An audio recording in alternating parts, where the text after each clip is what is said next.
Los ideales de la revolución habían permeado el sector obrero y los trabajadores contaban con más recursos legales para defender sus derechos. Un cambio que las compañías petroleras no aceptaron fácilmente. Bueno, la historia del sindicalismo petrolero viene desde la primera década del siglo XX. En Tampico había una efervescencia obrera que se había desarrollado en varios campos, tanto entre los trabajadores portuarios como de los servicios de la ciudad, que se trasladó rápidamente a las empresas petroleras.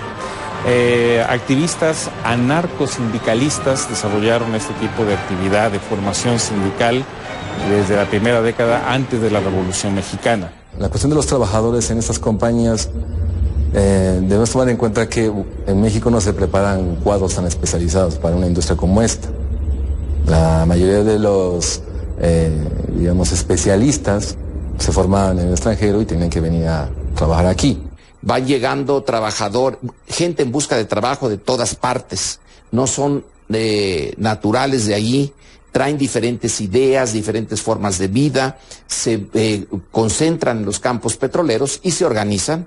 Y los trabajadores mexicanos aprendieron también a defenderse, una relación de aprendizaje entre empresas y trabajadores mexicanos. Cada empresa tenía su legislación, cada empresa tenía su estilo jurídico para entender lo que era el trabajo de los mexicanos. Bueno, las industrias petroleras y mineras trataron de evitar que los trabajadores se organizaran.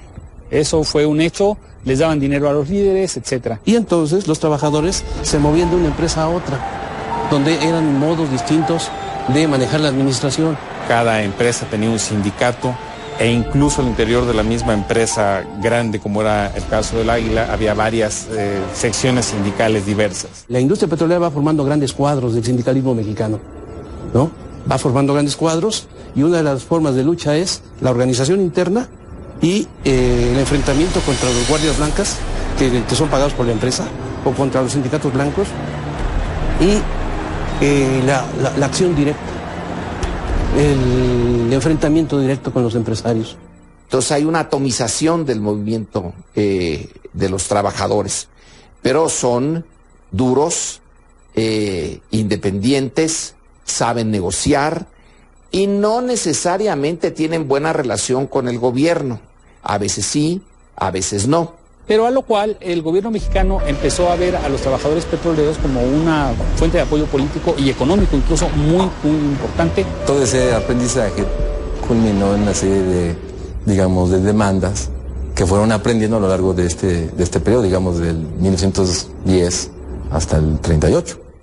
A partir de 1935 inicia un gran proyecto de unificación de todos los sindicatos dispersos en ánimo de crear un solo contrato colectivo para toda la industria petrolera mexicana.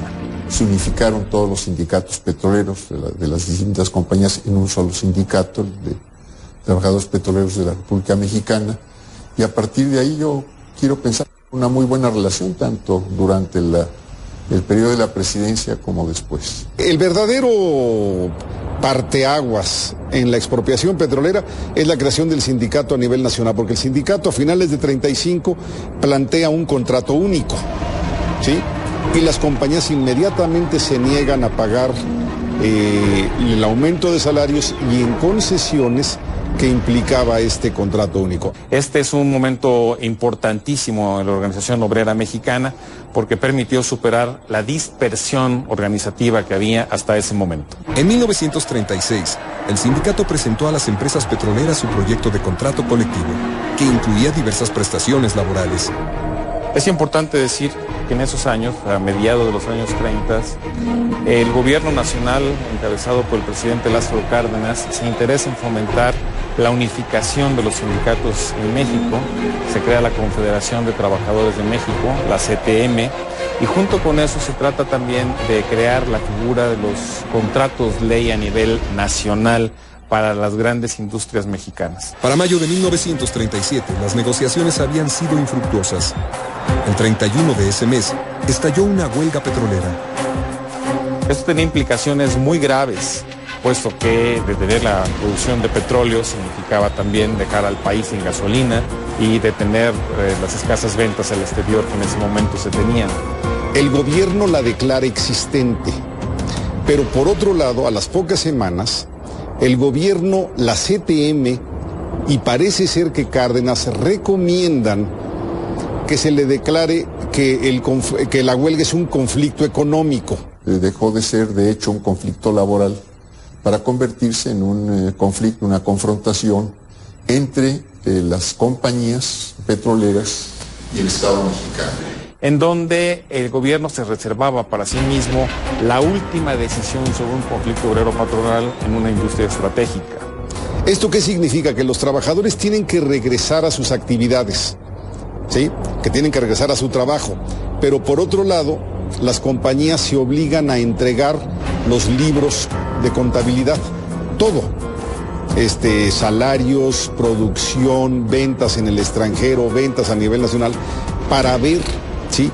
Si están, el gobierno tiene que ver al analizar esos libros, si están en condiciones o no de pagar los aumentos y las concesiones que está reclamando el sindicato.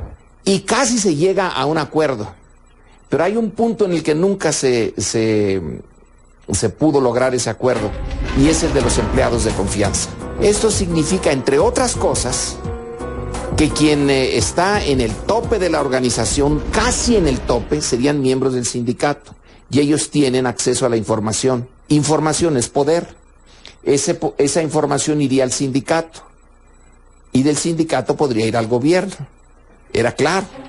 Tras una investigación, la Junta falló a favor del sindicato y exigió a las compañías cumplir las peticiones y pagar los salarios caídos. Hay un estudio voluminoso que está en muchas bibliotecas ahora. Ese estudio lo coordina Jesús Silva Herzog y pues le da la razón básicamente a los trabajadores. En ese trabajo, el Petróleo de México, que es el mejor trabajo que se ha hecho sobre la industria petrolera, sobre la expropiación, o sobre el desarrollo de los acontecimientos de las empresas, en ese trabajo los estudiosos de ese tema, de esa problemática, llegan a la conclusión de que la empresa ha saqueado al país, o las empresas han saqueado al país. Esto va mucho más allá. De entrada dice, las empresas petroleras han sido un factor negativo para el interés nacional, porque hay una riqueza que le pertenece a la nación mexicana y que ha sido explotada en beneficio básicamente de empresas extranjeras y no de la nación. Bueno, la Suprema Corte le da la razón a la Junta de Conciliación y a la Comisión de Peritos. Entonces la Junta de Conciliación dice, estamos ya en marzo de 38, 1 de marzo, las compañías tienen que pagar, se niegan las compañías a pagar y entonces son declaradas en rebeldía. Había dos caminos a seguir. El camino, digamos, seguro, el que esperaban las empresas, que el gobierno dijera, bueno, son ustedes unos rebeldes, en este momento les pongo un interventor. El interventor en cada empresa recibirá el ingreso, le pagará a los obreros el aumento y negociaremos. Esto puede pasar 1 mes, 2 meses, 3 meses. En algún momento se llega a la nueva normalidad. Esa era una posibilidad. Esa era la que esperaban las empresas.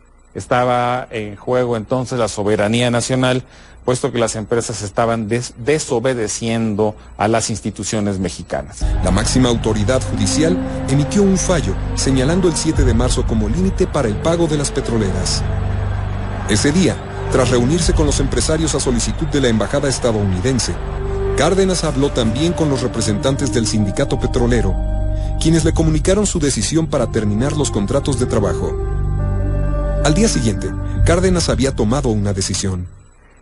Y Cárdenas dice, no, vamos a tomar esta oportunidad, vamos a expropiar, nada de interventores, nada de curitas, vamos a la medicina fuerte, a romper el nudo gordiano que se había creado.